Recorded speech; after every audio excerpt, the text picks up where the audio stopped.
18 horas. Notícias de Manaus, Amazonas, Brasil e do mundo. Agora na Mix. Agora 6h02 em Manaus. Boa noite pra você em 100,7. Boa noite pra você também, Karime Leão. Alô, Carlão, boa noite. Alô. Muito boa noite pra você sintonizado aqui em 100,7. Obrigada pela sua companhia. É isso aí, estamos juntos a partir de agora até às 7 da noite aqui no 18 horas. Mix. É legal, hein, querido ouvinte, você participar conosco do programa. Nosso WhatsApp está aí à sua disposição. Anote e participe. É o 994887592. Anotou aí? 994887592. Tá valendo também a participação para você que nos acompanha ao vivo pelo YouTube. A gente quer saber o que você pensa a respeito dos assuntos que a gente aborda aqui no 18 horas. Mix. Legal, começando o programa com os destaques do dia. Crise na saúde pública do Amazonas. Mães denunciam que os filhos são mantidos dopados no Joãozinho à espera de uma vaga no Secom. Já no Hospital do Coração, Francisca Mendes, a denúncia de falta de material para cirurgia cardíaca. Eleições 2024. Divulgada nova pesquisa eleitoral para a Prefeitura de Manaus. A conta de luz deve ficar mais cara por causa da seca dos rios. Legal, 6h03, mais uma vez, boa noite para você em 100,7. Vamos juntos com esses e outros assuntos, os destaques desta quinta-feira, 22 de agosto de 2024. Você confere aqui em mais uma edição do 18 horas, aqui no Melhor Mix do Brasil. 18 horas. Estaremos começando o programa de hoje com um assunto que tem mexido aí com a vida de muita gente aqui na região, aqui nessa área aqui nossa. A seca na região norte que está causando transtornos para os ribeirinhos e uma queda significativa na geração de energia hidrelétrica. É o que está acontecendo. A situação é essa, Karime, e é uma situação séria. É séria, é grave, Carlão. A seca, que já é conhecida pelos impactos ambientais e sociais, agora está afetando diretamente a produção de energia aqui na nossa região. De acordo com informações divulgadas aí pelo governo federal, a geração de energia hidrelétrica caiu 30% no norte do Brasil e isso sim é alarmante. E com essa redução na geração de energia, a conta de luz, é claro, deve subir, vai, pressionando aí ainda mais o bolso dos consumidores. As hidrelétricas são as principais fontes de energia aqui no norte e essa queda na produção está forçando o uso de outras fontes mais caras, como as termoelétricas. Pois é, Carlão, esse aumento na conta de luz pode vir a qualquer momento, já que o custo de produção de energia está mais alto. Além disso, a seca ainda afeta os níveis dos rios, o que complica a navegação e o transporte de mercadorias, encarecendo ainda mais os produtos que chegam aí até a nossa mesa. Ou seja, os impactos a gente vai perceber inevitavelmente, numa hora ou outra. Karime, o que preocupa ainda mais é que essa situação pode se agravar nos próximos meses, pode piorar ainda mais, já que ainda estamos na estação seca e as chuvas só devem retornar com força total no final do ano, isso numa previsão, né, positiva. É uma realidade que exige medidas urgentes e eficazes para minimizar aí os impactos. Ação, né? Ação. A gente precisa de ação. Parar com esse negócio de plano, comitê de emergência, não sei. A gente precisa de ação. Reuniões e reuniões. Exato, que não dão em nada, só conseguem dinheiro, mas ali na ponta, como a gente sabe que tem pessoas, já tem comunidades isoladas, sem conseguir receber direito à alimentação, água potável e outras coisas. E com toda essa estiagem, Carlão, a vazante dos rios se intensifica a cada dia. A gente sabe que 2023 foi um marco histórico de estiagem, de seca, mas que até esse ano os rios não conseguiram voltar ao volume normal. Não. Choveu abaixo da normalidade. Não estabilizou, né? Exato, não estabilizou. Então vamos lá, de ontem para hoje, o nível do Rio Negro baixou mais 21 centímetros, deixou a marca das águas aqui no Porto de Manaus em 22 metros e 15 centímetros. E se a gente vê esse ritmo mantendo, o Rio Negro vai baixar 1 metro a cada 5 dias. E nessa pegada aí, a tendência é o quê? Que a vazante deste ano realmente seja maior que a do ano passado. E como eu falei, a gente já falou aqui, né, Carlão? Já foi recorde, que causou grandes prejuízos econômicos, sociais, ambientais. Prejuízos esses que a gente ainda nem se recuperou, né, Carlão? Estamos sentindo ainda na pele esses prejuízos aí e as dificuldades ainda continuam, né? Sem Não amenizou dúvida. nada. 6h07, você no melhor mix do Brasil. 18 horas. Olha só, agora nós vamos falar, né, do conflito em Humaitá, onde teve tiroteio entre a polícia e garimpeiros. Segundo o Major Anderson Saif, comandante de polícia militar lá de Humaitá, ele descreve momentos de terror nesse confronto aí com garimpeiros ilegais. Então, Carlão, o que aconteceu? Na tarde desta quarta-feira, policiais federais foram atacados com bombas e rojões por garimpeiros, como represália contra uma ação da Polícia Federal que destruiu aí cerca de 200 dragas de garimpo ilegal que estavam no Rio Madeira. E durante esse confronto, a Polícia Militar de Humaitá deu suporte aos policiais federais. Esse conflito aí que tem se intensificado na região por causa da crescente presença de garimpos ilegais. A presença de garimpos ilegais é, claro, realmente causando graves problemas. Isso é um exemplo da complexa e perigosa realidade enfrentada pelas forças de segurança, tentando, é claro, conter ações ilegais na Amazônia. Exato, Carlão. Trabalhando, lógico, né? Quem tem as informações a respeito desse assunto atualizadas é o repórter André Meirelles, que conversa ao vivo com a gente. Boa noite, André. Então, quantas pessoas foram presas nessa ação, André? Boa noite. Muito boa noite, Karine. Boa noite, Carlão. Boa noite a você, ouvinte. Olha, inclusive, vamos começar acompanhando a fala do major da Polícia Militar aqui do estado do Amazonas e comandante do 4º Batalhão de Polícia de Choque aqui do estado, em Humaitá, que é o Anderson Saif, que ele fala aí da prisão de pelo menos, Karine, 14 pessoas, né, que foram presas aí depois desse confronto entre garimpeiros e policiais em Humaitá, aqui no interior do Amazonas. Nós temos um número de 14 detidos lá no DIP. Feridos, eu não tenho essa informação. O que eu tenho de feridos é policiais militares. 4 policiais nossos foram feridos. Não podemos afirmar. A gente presume que um foi por arma de fogo, embora tenha sido bem leve. Graças a Deus foi bem leve, mas não podemos afirmar, a gente presume. E 4 policiais foram feridos nesse confronto. 18 horas. Tá, então, Major Saif, a gente ouviu agora o comandante do 4º Batalhão da Polícia Militar ali em Humaitá. Inclusive, vários vídeos que repercutiram nas redes sociais mostram aí esse confronto entre garimpos e policiais que aconteceu ali na orla da cidade, também na Praça Central de Humaitá. Gente, foi um confronto sério. Eu vi as imagens durante o dia, uma confusão, um tiroteio pesado mesmo. Inclusive, os garimpeiros, né, que utilizaram ali rojões contra as equipes policiais, né? E esse confronto aí começou depois de uma operação de combate ao garimpo ilegal que durou ali cerca de 3 dias, na verdade ainda continua ali pelo município, pelo interior do Amazonas, foi realizada pela Polícia Federal, FUNAI e também IBAMA, mas essa ocorrência aconteceu ontem, quarta-feira. Mais de 220 balsas usadas no garimpo foram destruídas aí durante a chamada Operação Prensa, né? Em represália, os manifestantes eles se reuniram ali e acabaram ateando fogo em pneus em frente ali ao porto da cidade e acabaram trocando tiros com os policiais. Os manifestantes conseguiram invadir o porto e também avançar contra a tropa federal com rojões e pedras, ali como mostra vários vídeos que circularam aí nas redes sociais, inclusive em grupos de WhatsApp, né? Vamos continuar também acompanhando a fala do Major Saif. Segundo ele, as equipes policiais tentaram a todo momento até apaziguar ali a situação, né? Com diálogo e negociação com os manifestantes, né, que eram contra as operações da Polícia Federal ali na região, dizendo que a manifestação pacífica era a melhor solução, mas acabou ele não tendo sucesso, aí começou esse conflito, né? Mas somente por volta de 8 da noite, que segundo aí o Major Saif, a situação amenizou até a chegada também de outros reforços policiais, inteiro, que por 10 da noite. O dia inteiro. Vamos acompanhar. De mais ou menos 20 horas da noite, eu acho que a gente conseguiu restabelecer a ordem aqui no município de Humaitá e recebemos ontem, por volta de mais ou menos 22 horas, um efetivo do batalhão de choque do estado vizinho ao Humaitá, que é o estado de Rondônia. A polícia de Porto Velho, 43 policiais do choque estão aqui no município de Humaitá para nos ajudar caso seja necessário, caso ainda venha a acontecer novamente esses distúrbios. 18 horas.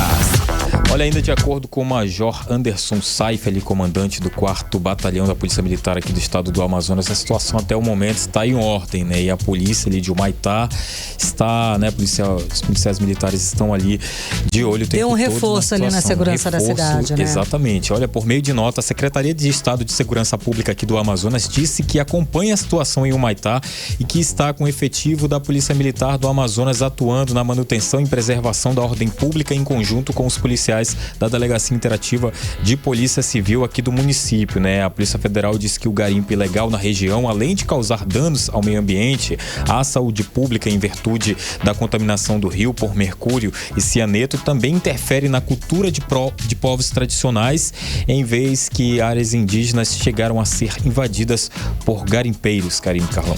Terrível mesmo essa situação. Muito obrigada, André Meirelles, pelas informações. Valeu, André. Agora são 6h12. Você no melhor mês do Brasil. 18 horas.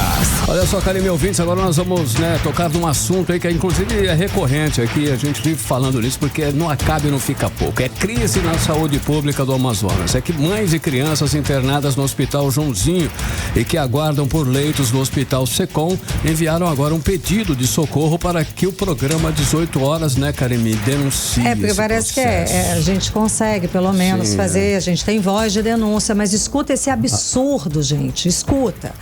É uma covardia, tá? Porque as mães denunciam que pelo menos 3 crianças que precisam fazer cirurgia urgente são mantidas dopadas no Joãozinho à espera de uma vaga lá no Secom. Vamos aos detalhes com a repórter Nathalie Moraes, que conversa ao vivo agora com a gente. Boa noite, Nathalie. Então, até o momento, essas 3 crianças ainda não conseguiram uma internação no Secom. Nathalie, boa noite. Boa noite, Karine. Boa noite, Carlão. Boa noite, ouvintes do programa 18 horas.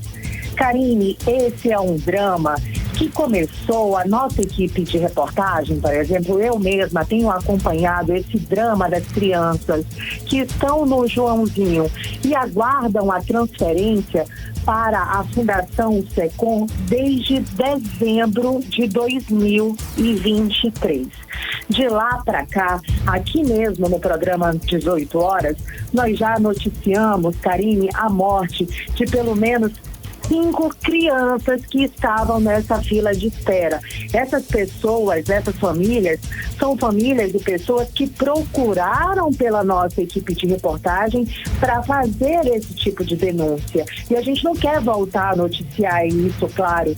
Só que agora, Karine, mais 3 famílias procuraram pela nossa equipe de reportagem para reportar mais uma vez toda essa situação, toda essa crise na saúde pública aqui do Amazonas.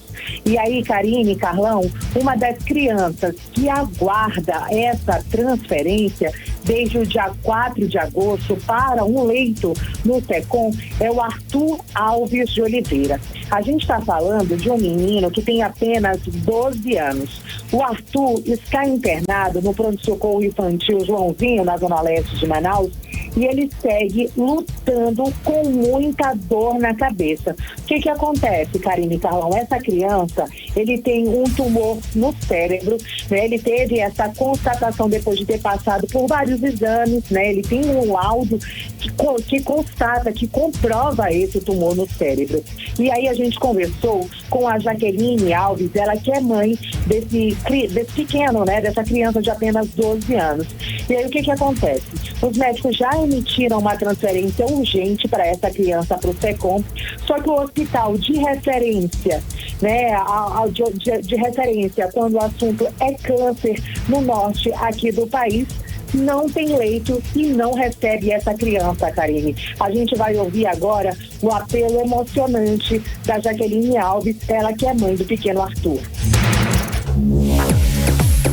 Foi feito todos os trâmites de transferência, solicitado de emergência, ele fez os exames específicos e a gente ficou a gente ficou aguardando a resposta do SECOM. Até então, nada feito. E aqui eu estou pedindo, pelo amor de Deus, né, pedindo ajuda para que o meu filho seja transferido para lá para ser operado, porque só faz a cirurgia lá. E o que eles alegaram no SECOM é que não tem leito que é para aguardar. Vai aguardar desocupar um leito quando? Porque a gente está aqui desde o dia 4. Hoje é 22 e nenhuma resposta do SECOM de transferência foi feita. 18 horas. Então a gente escutou a mãe do Arthur, do pequeno Arthur, a Jaqueline Alves, uma situação crítica, não é, a Nathalie Moraes? É isso, Karine, mas a gente tem mais uma denúncia. Certo. Isso porque outra criança que precisa ser operada urgentemente, né, lá no SECOM, que está em estado grave, inclusive, é a Andressa Lago da Cruz, também de 12 anos. Ela está internada no Joãozinho desde o dia 6 de agosto.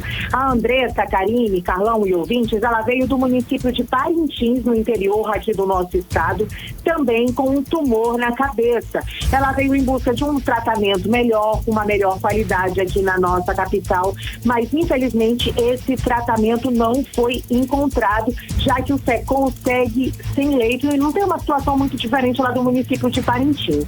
Para falar sobre essa situação, a gente conversou com a Edivane Cruz, ela que é tia da Andressa. Inclusive, ela disse para nossa equipe que um médico do SECOM chegou a dizer para ela que é melhor a menina permanecer no Joãozinho, já que teria aí a mesma estrutura do que a Fundação SECOM. Vamos conferir. Ela foi atendida por um médico cirurgião, né, que viu o laudo da ressonância que ela fez e disse que ela ficasse lá no Joãozinho, mesmo que a mesma estrutura que o SECOM tinha, o Joãozinho também tinha para ficar com ela. Só que a gente sabe que não, que as chances dela estão se esgotando, até porque ela nunca passou numa quimio, numa rádio, tratamentos assim paliativos que dessem uma esperança, uma chance de vida, porque a criança, ela tem 12 anos, ela entrou andando, falando, hoje ela só é dopada, porque é a única coisa que o Joãozinho pode fazer, é aplicar a medicação para ela dormir. Ela acorda, grita com dor, eles aplicam a medicação, ela dorme. 18 horas. A gente agora conferiu a situação da Andressa, da menina Andressa. Quem falou foi a tia dela, Edivane Cruz. E tem mais uma situação, mais uma terceira denúncia, não é, Nathalie? Sim, Karine, e essa espera é ainda mais longa. A gente está falando de uma adolescente de 17 anos, é a Flávia da Silva Moreira. Ela está esperando aí por um leito, ela aguarda por uma transferência desde o dia 25 de julho. A Francicleide Cavalcante da Silva, que é mãe da Flávia, disse que a cirurgia da filha é de alto risco. Inclusive, na última segunda-feira, a Flávia chegou a ter alta sem ter feito nenhum procedimento. A mãe dela, a Francicleide da Silva, está desesperada. Vamos ouvir o apelo dessa mãe. A doutora deu alta para ela, falando para ela aguardar em casa o encaminhamento para o SECOM. Quando foi na quarta-feira, a minha filha passou mal de novo, dessa semana. Passou mal mesmo, aí mandaram levar ela para o SECOM, levei ela para o SECOM, ficou na emergência lá do SECOM tomando medicação. Aí depois falaram que ela tinha que ser transferida de novo para cá, para o Joãozinho, porque no SECOM não tinha neuro. Eu tinha neuropediatra e ela tinha que ser transferida para cá, e sendo que a situação dela tem que ser resolvida no SECOM. E eu já fiz todos os procedimentos, tudo que me pediram, eu já corri atrás, já fiz o que eu pude para resolver a situação da minha filha, e aonde o hospital não está fazendo a parte dele. 18 horas. Agora a gente escutou a mãe da Flávia, Francileide Cavalcante da Silva. Terrível, não tem neuropediatra no SECOM. Não tem. Essas crianças, essas 3 pacientes estão sendo mantidas dopadas, porque um hospital que era de referência, né, de tratamento de câncer aqui na região norte, porque nessa gestão ele conseguiu destruir até o que era bom, além de não construir nada, de não melhorar, de não deixar uma marca positiva, ele conseguiu destruir, essa gestão conseguiu destruir um hospital de referência que é o SECOM. Então não tem condição de atender pelo menos essas 3 pacientes que vieram pedir socorro aqui pra gente, não é, Nathalie? Karine, infelizmente essa lista é muito maior. A gente mostrou apenas 3 situações, mas a verdade é que a mãe dessas crianças que estão internadas aí em estado grave, elas estão pedindo socorro para o governo do Amazonas para que providencie aí a transferência dessas crianças para a Fundação SECOM. Antes de devolver para vocês, Karine e Carlão, eu quero reforçar que a nossa equipe de reportagem tentou entrar em contato com a Fundação SECOM, assim como a Secretaria Estadual de Saúde, para tentar entender o porquê que essas pessoas não são transferidas para a Fundação, mas infelizmente, mais uma vez, a gente não teve resposta. Karine e Carlão, boa noite. Obrigada pelas informações, Nathalie Moraes, e seguimos aguardando a resposta. A gente precisa, aliás, é um dever do Estado passar essa satisfação para a sociedade, afinal de contas é dinheiro público, o hospital é público, a gente merece, o cidadão merece um tratamento digno, a gente paga imposto, pagamos imposto muito caro e não temos o retorno quando precisamos. Essas mães estão desesperadas para ter um tratamento que até na gestão passada era um hospital de referência. E além, de novo, não é, vocês falam mal do governo, do Estado. Não é falar mal, não, gente. A gente está cobrando. A gente está cobrando a ação, atitude e aplicação do dinheiro onde deve ser. Como é que consegue destruir hospitais de referência, como o SECOM, e falo também do Hospital de Medicina Tropical. Destruir os hospitais sem falar do Hemoan. É uma vergonha, é cruel. É cruel porque chega na outra ponta, a gente vê as crianças estão sendo mantidas dopadas, porque o governo do estado do Amazonas não tem a capacidade de atender a esses pacientes. Olha, Karine, já no Hospital do Coração Francisca Mendes, a denúncia é de falta de material para cirurgia cardíaca e falta de manutenção nos aparelhos de ar-condicionado. Outro hospital que era referência, que funcionava muito bem no estado do Amazonas e que nessa gestão é só ladeira abaixo. Não conseguiam manter, não precisava descobrir a pólvora, né? Não precisava fazer nada, era só manter o mínimo, mas nem isso conseguiu, Carlão.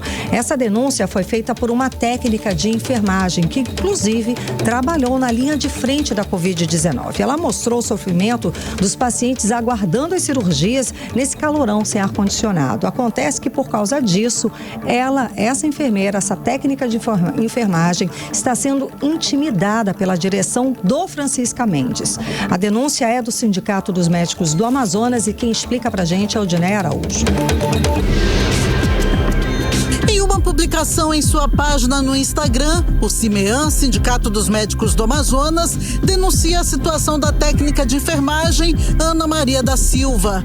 Ana trabalhou à frente da pandemia da Covid-19 no atendimento da população doente, mas depois adoeceu e hoje ela precisa ser cuidada. Só que não tem recebido o mesmo cuidado que sempre deu aos seus pacientes.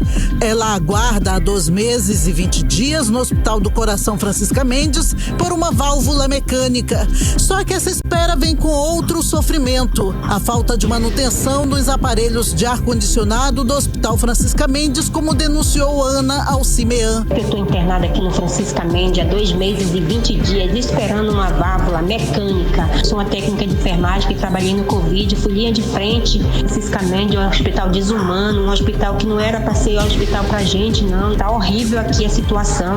A falta de manutenção nos aparelhos de ar-condicionado foi confirmada por familiares dos pacientes do Hospital Francisca Mendes. O paciente pode passar mal com tudo, né? Pressão alta, problema de coração, pode ficar assim. Alguns leitos o ar-condicionado não estão funcionando, o ar-condicionado é precário, esquenta bastante. Ao receber a reclamação da técnica de enfermagem do calor a que os pacientes estão expostos, a diretora do Hospital Francisca Mendes, Roberta Nascimento, ironizou o fato e ainda tentou intimidar a técnica de enfermagem, segundo denúncia do CIMEAN. Realmente, né, nós estamos passando um calor muito grande, o Amazonas inteiro não tem ar-condicionado que aguente. A gente conserta, bota gás, o ar-condicionado mesmo por si só, funcionante não está aguentando o calor. Mas eu vou passar para o secretário Silvio Romano, essa gravação que a senhora fez. Inclusive, eu vou avisar para ele também que a senhora disse que a senhora está para chamar a imprensa, né? Eu vou avisar também para ele. Para o presidente do Sindicato dos Médicos, Mário Viana, é lamentável que uma profissional de saúde que tanto se dedicou ao cuidado com as pessoas hoje esteja passando por tudo isso. É a triste realidade da saúde pública do estado do Amazonas. Uma técnica de enfermagem que trabalhou no Covid na linha de frente e hoje precisa de uma assistência médica. Isso é desumano, isso é criminoso. Ouvir a resposta da diretora é lamentável, e uma diretora que não tem a sensibilidade de ouvir e saber aceitar as críticas. Eu vou denunciar. O CIMEAN está proibido judicialmente de realizar visitas às unidades de saúde a pedido do Conselho Regional de Medicina. O 18 Horas tentou falar com a Secretaria de Saúde do Amazonas sobre as denúncias do CIMEAN, mas até o fechamento da reportagem eles não enviaram resposta. Odneia Araújo para o 18 Horas. Você está ouvindo 18 Horas. Dois casos gravíssimos na saúde pública do estado do Amazonas que precisam sim de satisfação. A sociedade merece essa satisfação e é dever da Secretaria de Estado de Saúde dar essa satisfação. Por que essas duas situações estão acontecendo? Por que essa técnica de enfermagem está sendo ameaçada? Por que ela não está recebendo uma ação? Porque o atendimento necessário é vergonhoso e digo novamente, o que acontece na saúde pública do estado do Amazonas é criminoso. A Secretaria de Saúde do estado tem sim como dever dar satisfação para a sociedade, para explicar o que está acontecendo, por que a situação está nesse ponto. Continuamos aqui aguardando sim a resposta da Secretaria do Estado do Amazonas para o cidadão que paga imposto, que paga para ter o serviço e quando precisa, é isso que tem, ameaça e um péssimo atendimento. Não é à toa que no começo da primeira gestão do Wilson Lima, o Sindicato dos Médicos, o presidente do Sindicato dos Médicos foi até Brasília pedir intervenção federal, na época o ministro Mandetta. Ele foi lá e pediu intervenção federal que infelizmente não aconteceu.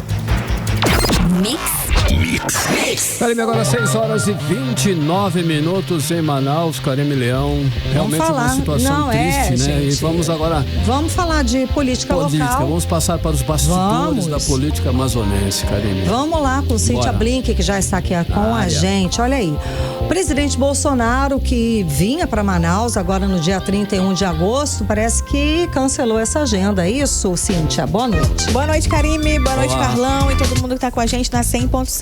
É isso, ele cancelou a agenda, viria agora sexta-feira, dia 30, e ficaria para o dia 31 também. Bolsonaro vem com o intuito aí de fazer campanha exatamente para o candidato dele, né?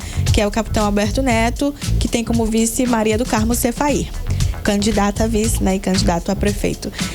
Ele não há exatamente uma posição sobre o porquê, mas disseram que é uma questão logística, uma questão estratégica. A gente tem que lembrar que Bolsonaro está fazendo campanha para tudo que é prefeito no Brasil inteiro, mas esse aviso de que ele não viria, não partir do PL, né, não partir de algo assim oficial, deu espaço para muitas cogitações, muita coisa assim que poderia... Muitas hipóteses, né? Muitas hipóteses, e entre elas falou-se até de que Bolsonaro não veio e não virá, que ele desistiu de fazer campanha em Manaus.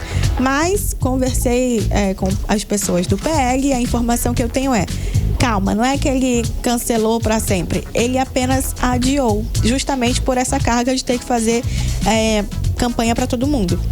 Mas ele virá, uma nova data vai ser anunciada ainda, mas teremos Bolsonaro em Manaus fazendo campanha para Alberto Neto, que é o candidato dele nessa eleição aí de prefeito de Manaus.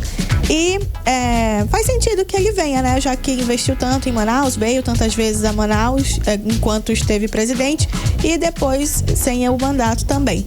Mas vamos aguardar para ver o que acontece. Karime, Carlão. Ei, Cintia, olha só como foi. Hoje teve aquela situação na Universidade Federal do Amazonas, né? Aquela sabatina. Quem não compareceu? E como foi a sabatina? Foi legal? Ai, foi chato. Foi chato? Foi ruim? Foi monótono? Foi monótono até pra mim difícil. Que gosto, sabe? Mas assim, teve gente que não foi realmente. Davi Almeida, atual prefeito, não foi. Não foi. E o candidato Roberto Cidade, que é presidente da Assembleia, também não foi. E quem foi? Quem foi todo mundo, menos eles dois. Foi a Mamandel, foi Alberto Neto, Wilker Barreto, Gilberto Vasconcelos, talvez eu esteja esquecendo algum nome, mas enfim, todos os outros foram. O fato é que a comunidade acadêmica está de férias. E aí o que aconteceu? Sim. Tivemos um auditório Olálio Chaves, que é gigantesco, esvaziado. Acho que também pelo fato do auditório ser tão grande, fica muito aparente, né? Fica muito flagrante que não tinha tanta gente assim. Você tinha presente ali muito mais assessores, acompanhantes dos próprios candidatos do que exatamente a comunidade acadêmica. Por que eu achei chato? Porque cada um deles teve 15 minutos livres para falar, então não tinha interrupção de alguém para fazer pergunta. Sim. Era um palanque, né? Ficou muito expositivo. E o assunto, você falou que o assunto foi dado antes para os candidatos, antes. Então né, não tinha assim uma interrupção com uma pergunta, alguma provocação. Eram eles falando e só. Eita. Então ficou cansativo realmente, porque ficou, né, ali 1000 promessas e algumas críticas e tal. Agora, claro que sempre é proveitoso, sempre é rico, porque é uma oportunidade de você ouvir o que pensa aquela pessoa que está querendo ser prefeito, querendo assumir um cargo que mexe com todo mundo, inclusive com quem é estudante, professor, enfim, faz parte ali da vida acadêmica, que foi esse o intuito de fazer na UFAM, saber como que o próximo prefeito vai impactar a vida de quem é da comunidade acadêmica da Universidade Federal do Amazonas. O que é louvável dessa iniciativa é saber que a UFAM está se metendo em política do jeito que ela está conversando com a comunidade, coisa que a UFAM estava muito de costas para a comunidade, né? Acho que a gente pode até deixar a crítica de que continua. Esse foi um primeiríssimo passo. E tinham poucos estudantes, pouca comunidade acadêmica, mas também acho que por conta das férias que estão acontecendo nesse momento. O importante que fez e foi dada a largada, e realmente a universidade é um espaço para se discutir política, sem dúvida alguma. Agora, Blink, hoje saiu nova pesquisa. Verdade. Tem alguma coisa diferente?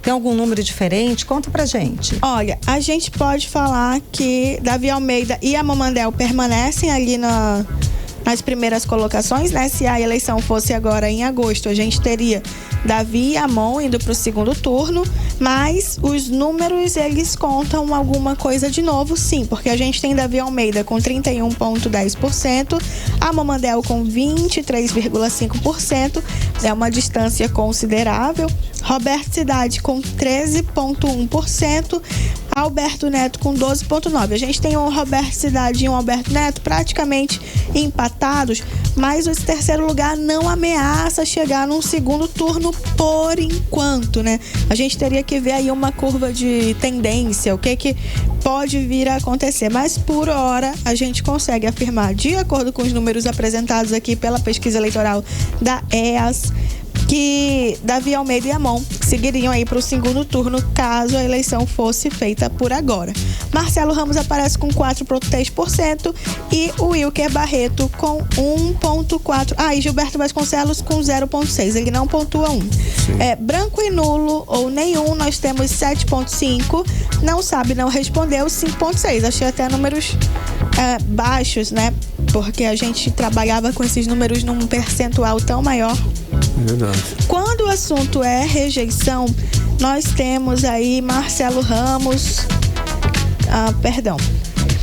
É porque eles separaram de uma forma diferente na rejeição. eles falaram assim: conhece e votaria. 36% disse que votaria no Amon, 26% disse que votaria em Alberto Neto, conhece e votaria. A Davi Almeida se sai muito bem nessa parte da pesquisa, porque Davi Almeida aparece com 49,6%, quase 50%. Gilberto Vasconcelos, 2,2%. Marcelo Ramos com 18,9%. Roberto Cidade aparece bem também, 27,7%. E o Wilker Barreto, 11,5%. Achei interessante trazer nesse outro formato. Que já ouviu falar quem é e conhecendo, votaria. Essas foram as respostas. Boa, interessante, diferente. Tem uma outra coisa interessante, um fato curioso e interessante, que tem município no Amazonas que tem apenas um candidato a prefeito. Eu sei de qual caso exatamente você está falando. Te confesso que me falta fazer o dever de casa para saber se tem mais algum município com só um. Até onde eu vi, não, todos têm 2. Mas agora tem, de fato, um município que é Itamaraty. Itamaraty fica a mais de 900 quilômetros aqui de Manaus. E o que aconteceu? O presidente do PL, Alfredo Nascimento, presidente do PL no Amazonas, Alfredo Nascimento, fez um documento tirando a convenção da Emily Beatriz de Souza, que seria candidata a prefeita pelo PL lá em Itamaraty. Por que ele retirou? De acordo com o documento que Alfredo Nascimento assina, ela é foragida da justiça. E ela é foragida da justiça, isso ele fala no documento que não tem nada a ver com o PL, não combina ali, né, com os ideais do partido, por isso ele está tirando a convenção dela. E então o PL ficou sem candidata. Como só havia candidato do PL e o candidato atual, que é o para reeleição, João Campelo, ele agora caminha sozinho. É curioso essa situação de ficar sozinho, né, numa eleição. Ele pode isso, né? Pois pode. Fui vai atrás. Ganhar por WO, como é que é? Vai.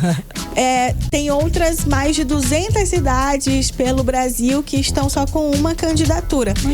Se ele receber um voto válido, ou seja, ele votar nele, tá valendo. É por isso, gente, que não adianta votar branco, votar nulo como protesto, porque qualquer pessoa que receber um voto, ela vai ser esse voto tá valendo. Tá valendo. Então, lá, se todo mundo não quiser votar nele e ele votar nele, o voto é válido, ok, ele ganha. Isso eu acho que, na verdade, perde-se, né, na democracia ter um só candidato. Claro, mas não tem escolha, né? Exatamente. Mas é um município pequeno, só tinham esses 2 candidatos e agora só tem João Campelo, que agradece aí a decisão do PL de retirar a Brena. Agora, tirar a Emily. Confesso que só não entendo como ela conseguiu candidatar, tendo esse histórico, e não fica dito no documento por que foragida, qual é a situação. Mas ele só declara que ela está foragida e por isso o PL retirou ali a candidatura dela. Inusitadíssimo. Sim. Obrigada, Blink, pelas informações. Até amanhã. Valeu, Blink. Até amanhã. 6h39 agora. 18 horas. Carlão, e a gente recebeu aqui uma resposta. A gente acabou de contar a história da denúncia de 3 mães que as crianças estão internadas no Hospital Joãozinho, dopadas, à espera de uma vaga para tratamento no FCCom. Pois bem, a gente recebeu, sim, muito obrigada, a resposta da Fundação de Controle de Oncologia do Estado do Amazonas. E informou que todos os pacientes estão recebendo assistência. Andressa Lago da Cruz já está na unidade hospitalar e tem data de procedimento de biópsia incisional agendada para a próxima segunda-feira, dia 28. A paciente Flávia Moreira está em acompanhamento médico por um especialista e já deu início aos procedimentos pré-cirúrgicos, enquanto Arthur Alves de Oliveira está em avaliação ambulatorial. Ainda segundo a Fundação FCCom, todos os pacientes seguem assistidos e acompanhados pela equipe médica da unidade. Vamos continuar acompanhando, né, Karine? Sem dúvida alguma, e cobrando todo o tratamento. Nós não estamos falando mal, né? Nós estamos ouvindo as pessoas e as pessoas estão comunicando. Pronto, a gente recebe denúncias. É uma situação de denúncia, exatamente. Muitas vezes, a gente não está inventando nada. Pronto, é isso, né? Não é uma questão pessoal, é uma questão de cobrar a assistência à saúde digna, básica. Afinal de contas, a gente paga imposto caro aqui em Manaus. Na outra ponta, a gente merece sim um atendimento digno. Todos nós. 6h40, você no melhor mês do Brasil. 18 horas. Olha, continue aí em 100,7. Daqui a pouquinho você vai saber. Queimadas no Amazonas batem recorde em agosto. E a semi-alerta ambiental daqui a pouco. 18 horas. E agora é previsão do tempo e temperatura. Temperatura para amanhã. Amanhã já é sexta, hein, Karime? Previsão do tempo. E segundo informações do Clima Tempo, para esta sexta-feira, sol e aumento de nuvens de manhã com pancadas de chuva à tarde. À noite o tempo fica aberto. A mínima prevista é de 26 graus e a máxima pode chegar a 38 graus. As chances de chuva são de 5%. A umidade relativa do ar fica entre 38% e 71%. Olha, as queimadas no Amazonas batem recorde em agosto e alerta ambiental é acionado. Isso mesmo, o Amazonas já registra números alarmantes de queimada, superando em apenas 20 dias o total de focos registrados durante todo o mês de agosto do ano passado. Olha aí. Carlão, e os dados são oficiais, são do INPE, revelam ainda uma aceleração preocupante na destruição das florestas e, claro, coloca em evidência a gravidade da crise ambiental que atinge aqui a região. Especialistas alertam para os impactos devastadores, a palavra é essa, devastadores, sobre a biodiversidade e as comunidades locais. Isso além de contribuir significativamente para as mudanças climáticas em escala global, como explica a repórter Nathalie Moraes. A Amazônia está em chamas. A nossa região registrou 63 mil focos desde janeiro até agora. O número é o maior desde o ano de 2014 e pode aumentar, já que o levantamento é feito mês a mês e agosto ainda não chegou ao fim. Em toda a Amazônia Legal, foram registrados só agora, no mês de agosto, mais de 26 mil focos de incêndio. No mesmo período do ano passado, por exemplo, o número foi de 14.800. Esse é o pior momento para a floresta, neste período dos últimos 19 anos, considerando o período de janeiro a junho.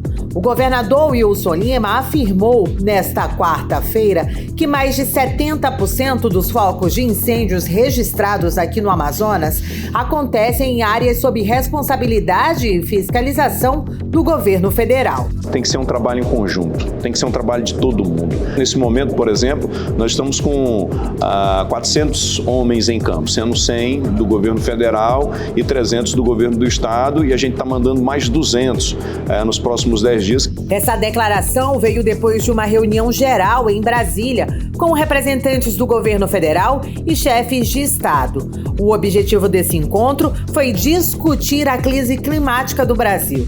Na reunião, o governo federal apresentou a criação de 3 frentes de trabalho interfederais em zonas com maior número de focos de incêndio, como em Humaitá, na região sul aqui do Amazonas, Rondônia, em Porto Velho, Apuí, que também fica aqui no nosso estado, e em Novo Progresso, no Pará. O plano de ação e o cronograma de ações deverão ser alinhados com os representantes dos estados do Amazonas, Pará e Rondônia, além das áreas onde as frentes atuarão de forma inicial. Reforçando os pedidos feitos anteriormente para a adoção de ações de enfrentamento às queimadas e diminuição dos impactos da estiagem, o governador destacou que o posicionamento da União e do Estado são fundamentais para alinhar as medidas emergenciais nesse momento. Nós vamos fazer agora uma frente de ação coordenada pelo governo federal para atender inicialmente Amazonas, Rondônia e Pará, e eu coloquei à disposição nossos centros multifuncionais que funcionam, um em Apuí, que fica ali na divisa com o Pará, outro em Humaitá, que fica na divisa com Porto Velho, e o outro que fica ali em Boca do Acre, que fica na divisa com o estado do Acre. A fumaça vinda das queimadas aqui na Amazônia já alcançou pelo menos 10 estados em todo o Brasil desde o último sábado. Fora da nossa região, as cidades mais afetadas ficam no Rio Grande do Sul e em Santa Catarina. Mas a neblina também chegou ao Rio e a São Paulo no último final de semana, segundo um levantamento do Serviço de Monitoramento Atmosférico da Europa. A situação alarmante aqui da Amazônia exige medidas cada vez mais urgentes e eficazes para conter o avanço nas queimadas e preservar o nosso bioma. Nathalie Moraes para o 18 horas. Você está ouvindo 18 horas. Agora Manaus, 6 horas e 46 minutos. Vamos para Brasília, Brasília. Carlão? Vamos falar com o Cadu. Brasília urgente. Exato, nosso correspondente, jornalista Cadu. Carlos Eduardo Matos. Cadu, bom te ver, Cadu. Boa noite, então. E passou a tal da PEC da anistia, ou como a gente fala aqui no 18 horas, a PEC da vergonha, né, Cadu? Porque perdoa as multas aplicadas pelo Tribunal Superior Eleitoral aos partidos políticos. Cadu, então, conta pra gente como é que foi, como é que passou, teve debate, conta pra gente. Não teve debate nem no começo, minha querida. Eita. Boa noite, Karime. Boa noite, Carlão. Boa noite, ouvintes do 18 horas. Karime, na verdade, foi um mega acordo que envolveu praticamente todos os partidos, do PT, passando pelo Centrão e fechando pelo PL. Só quem não votou quem votou contra essa PEC da anistia foi o PSOL e o Partido Novo, os dois extremos de cada lado, né? O destaque de hoje é que a PEC da anistia agora é lei, promulgada pelo Congresso Nacional. A PEC da anistia, Karime e Carlão, é fruto da reação do Congresso Nacional ao TSE, o Tribunal Superior Eleitoral, que na eleição de 2022 aplicou multas milionárias contra os partidos pelo não cumprimento das cotas de gênero e de raça. Para vocês terem uma ideia, Karime e Carlão, o volume de multas passa de 330 milhões de reais. E não são dívidas só de 2022, multas de 2022. Tem dívidas também de outras eleições. E aí, em vez de pagarem as multas, os parlamentares colocaram em votação nas duas casas, com pouquíssimo debate, a PEC da anistia para se livrarem das multas. Ou seja, legislaram em causa própria, claro, né? E não é só isso. Ao longo da tramitação na Câmara e no Senado, eles criaram um programa de refinanciamento de dívidas que dá 180 meses para eles pagarem outras dívidas que já não podem mais ser perdoadas. E também, Karime, fizeram uma mudança que é crucial na cota para negros e pardos. O que antes era proporcional ao número de candidatos pretos e pardos, agora a cota vai ser fixa em 30%. Ou seja, antes, se o número de candidatos que se declarassem pretos e pardos fosse 40% do total, a cota seria de 40%. Agora, esse percentual vai ser fixo em até 30%. Claro que isso é um prejuízo, né? Um prejuízo para a sociedade, se o objetivo da cota é gerar inclusão, né? É uma lei tão vergonhosa, Karime, tão mesquinha, na verdade, que a sessão de promulgação, que foi hoje à tarde, aconteceu no Congresso Nacional de forma esvaziadíssima. Arthur Lira, Rodrigo Pacheco, ambos presidentes da Câmara e do Senado, estão aqui em Brasília, mas não ousaram pisar lá no plenário hoje para participar dessa cerimônia. Coube ao deputado Marcos Pereira, que é o primeiro vice-presidente do Congresso, fazer as honras de promulgar essa anistia com a cara mais mal lavada do mundo, viu? Agora falando em vergonha, Karime e Carlão, é importante a gente registrar que ontem a Comissão de Constituição e Justiça do Senado aprovou um projeto de lei que enfraquece a lei da ficha limpa. O que os senadores querem? Eles querem definir em que momento começa a contagem do tempo em que o político fica inelegível. Por exemplo, hoje a lei diz o seguinte: o político fica inelegível depois do trânsito em julgado. E a gente sabe que o trâmite da justiça é muito lento e isso deixa o político mais tempo fora das eleições.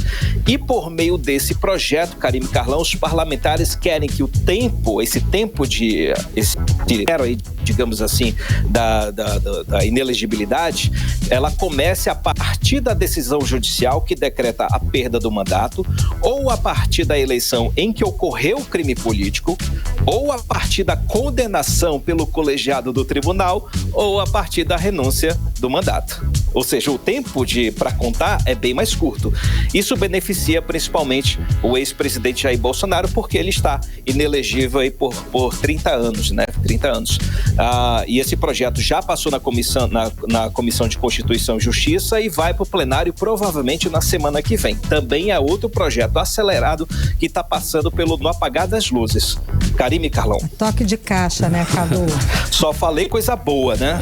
Mas é verdade. Boa, é uma vergonha o que está acontecendo nesse período pós-recesso. Enquanto está ocorrendo as eleições, tem muita coisa ruim acontecendo aqui em Brasília, principalmente no Congresso Nacional. Ricardo, vamos voltar a falar daquele assunto que até já esfriou um pouquinho, que é aquela denúncia da Folha de São Paulo, que revelou que o ministro Alexandre de Moraes, o Xandão, usou o Tribunal Superior Eleitoral para investigar bolsonaristas. Lembra, né?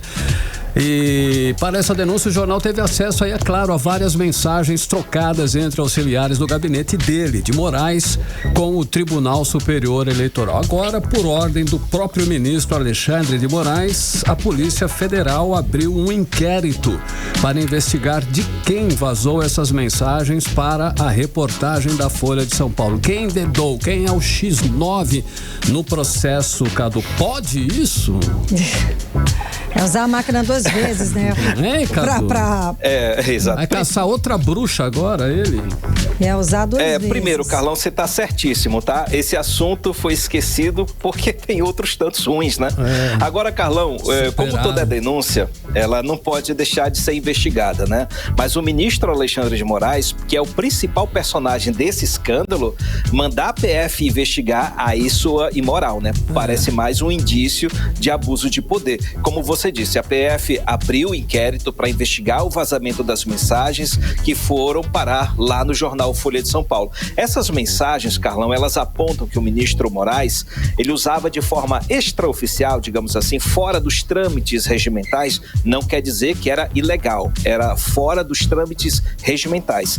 A estrutura do TSE para produzir dossiês, relatórios contra pessoas ligadas a Jair Bolsonaro, para embasar as decisões dele, as decisões judiciais dele, no inquérito das fake news e das milícias digitais.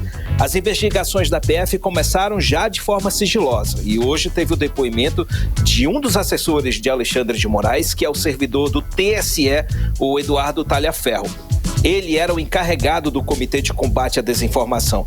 Ele é o principal suspeito, Carlão, de ter vazado os áudios por vingança. O Talhaferro, ele foi preso em 2023 por violência doméstica, ele foi para a cadeia e quando voltou ao trabalho foi exonerado pelo ministro Moraes. No depoimento de hoje, ele negou veementemente a participação dele. E agora as investigações estão ganhando outros contornos. Carlão e Karime, a Polícia Federal está apurando o suposto envolvimento de policiais civis de São Paulo nessa história, nessa trama. E o possível envolvimento também da deputada federal Carla Zambelli, que, claro, já negou o envolvimento. O que chama atenção nesse momento, Carlão, é que o ministro Alexandre de Moraes, ele está reagindo a esse caso com muita força. Ele não se parece intimidado com o que vem sendo publicado. Em nenhum momento ele recuou diante das acusações. Pelo contrário, ele está mandando investigar todo mundo, mostrando o poder que é muito característico dele. E, claro, ele conta com o apoio dos colegas ministros nessa investigação contra si mesmo. É isso que você fala, é uma vergonha, né? Sim. Mas, enfim, vamos ver o que acontece. Carlão e Karime. Meu Deus, Cadu, traz então pra gente as últimas, os outros destaques. Saideira, rapidinho. Saideira, bora falar de eleições pelo Brasil, mais precisamente por São Paulo, viu, Karime e Carlão? Eu destaco aí o influencer Pablo Marçal, que hoje ele levou uma catracada de Jair Bolsonaro pelas redes sociais. Jair Bolsonaro mostrando que está de mãos dadas com Ricardo Nunes na disputa pela Prefeitura de São Paulo, da capital paulista. Em um post no Instagram, o Marçal fez um comentário a um post de Bolsonaro, falando assim: "Pra cima, capitão, como você disse, eles vão sentir saudade de nós." E aí Bolsonaro respondeu em tom de afastamento: "Nós, um abraço." E aí ficou no vácuo. E aí o Pablo Marçal fez outros comentários, só que aí ele já vinha, ele já estava no limbo, né? E não é de hoje que ele vem brigando com a família, ele já estava brigando com os filhos de Bolsonaro dias atrás, e dessa vez ele tentou se aproximar do pai e tomou essa catracada. E mesmo se deslocando da liderança do bolsonarismo, o Pablo Marçal está em segundo nas pesquisas. O Datafolha apontou que ele está com 21% atrás de Boulos, que está com 23%. O Ricardo Nunes, que é candidato de Bolsonaro, ele está em terceiro com 19%, ou seja, um empate técnico triplo. Então Jair Bolsonaro já mostrou de que lado está, e não é o de Pablo, que está enrolado com a justiça e com a polícia também. Obrigada, volto com vocês, Cadu. Karime e Carlão. Até amanhã. Valeu, Cadu. Valeu, tchau, tchau. Tchau, tchau. 18 horas. Olha só, e os casos de abusos sexuais contra crianças e jovens se multiplicam no interior. Depois do caso do padre, que foi preso por pedofilia, exploração sexual, aborto e ameaça em Coari, agora um professor foi preso em Tefé acusado de violentar sexualmente, torturar e ameaçar alunos de idades entre 8 e 11 anos. Carlão, ele estuprava esses meninos, Carlão, não tem outra forma de falar. O estupro acontecia na casa dele, durante aulas de reforço escolar. Isso porque, ainda segundo a polícia, o professor convencia os pais das crianças que elas estavam precisando de aulas para a melhoria da leitura. Veja isso. Bom, o repórter André Meirelles, ele traz pra gente mais detalhes a respeito do assunto. O professor de 44 anos, que não teve o nome divulgado, suspeito de estuprar ao menos 4 alunos com idade entre 8 e 11 anos em Tefé, no interior do estado, obrigava as vítimas a assistirem filmes pornográficos e a castigavam. O professor atuava na rede municipal de ensino, mas era na casa dele, onde dava aulas de reforço para as vítimas, que os estupros aconteciam. O caso foi descoberto depois que algumas crianças relataram aos pais que não queriam mais ir para a escola, porque eram proibidas pelo professor de tomar o café da manhã. Alguns pais procuraram um conselho tutelar e denunciaram a situação. Como procedimento padrão, conselheiros foram à comunidade e conversaram com as vítimas. E foi então que elas revelaram que não só ficavam com fome, como também eram abusadas e torturadas pelo professor, como explica a titular da delegacia de Tefé, delegada Natália Oliveira. Devido a esse fato, a corregedoria, juntamente com o conselho tutelar, compareceu até a comunidade e verificou que, de fato, havia a privação da merenda na escola e também haviam outros fatos criminosos, como o uso de palmatórias e os abusos sexuais em face de crianças. O professor ministrava algumas aulas de reforço para os alunos e, sob esse pretexto, levava-os para casa dele. O professor colocava vídeos pornográficos para que esses alunos assistissem e, em seguida, abusava dessas crianças. Além de serem agredidas e abusadas, as vítimas também eram ameaçadas para não contarem nada para os pais. Ao menos 4 vítimas já foram identificadas até o momento, mas a polícia acredita que há muitas outras, como explica a delegada. A partir desses fatos relatados na delegacia, nós tomamos a providência de representar pela prisão preventiva do investigado, a qual foi deferida e foi cumprida no dia 20. Ele já foi para a audiência de custódia. O caso ainda continua sob investigação. A gente solicita que outras vítimas desse professor compareçam até a delegacia e façam as suas denúncias. O professor vai responder por estupro de vulnerável, ameaça, tortura e outros crimes previstos no Estatuto da Criança e do Adolescente e deve ficar à disposição da Justiça. André Meirelles para o 18 horas. Você está ouvindo 18 horas. Vamos agora conferir outros destaques do dia no Amazonas, no Brasil e no mundo. A arrecadação federal cresce 9,55% no mês de julho e chega a 231 bilhões de reais. Empresas que vendem plano de energia solar por assinatura vão ser fiscalizadas pela Agência Nacional de Energia Elétrica. O Tribunal Superior de Justiça da Venezuela confirma a vitória do presidente Nicolás Maduro na eleição presidencial deste ano. Receita Federal abre nesta sexta-feira consulta ao 4º lote do imposto de renda. O pagamento será feito no próximo dia 30 de agosto. Mix. 7 em ponto. Seguimos direto para o editorial 18 horas. Editorial 18 horas. A extrema vazante nos rios da Amazônia prevista para esse ano já anuncia sua primeira consequência. A conta de luz deve subir nos próximos meses. É que as hidrelétricas da região norte já têm menos água e parte da geração deve passar a ser feitas nas usinas a gás mais caras. O reservatório Balbina, por exemplo, no rio Atumã, está com apenas 30% da sua capacidade total. E as usinas de Belo Monte, no Pará, e Santo Antônio e Giral, em Rondônia, também já sofrem. O Sistema de Proteção da Amazônia, órgão ligado ao Ministério da Defesa, aponta para mais dificuldades. Um mês antes de atingir o período mais crítico da estiagem, em setembro, os rios da Amazônia registram recorde de baixas. Ainda é cedo para afirmar que a seca será a mais intensa registrada na região, mas as previsões indicam que não há sinais de melhora no quadro de chuvas para os próximos próximos meses. 18 horas. 7h01, Karine, boa noite. Boa noite, um beijo, até amanhã. Até amanhã. Você ouviu 18 horas. As notícias do Brasil e do mundo. De volta amanhã.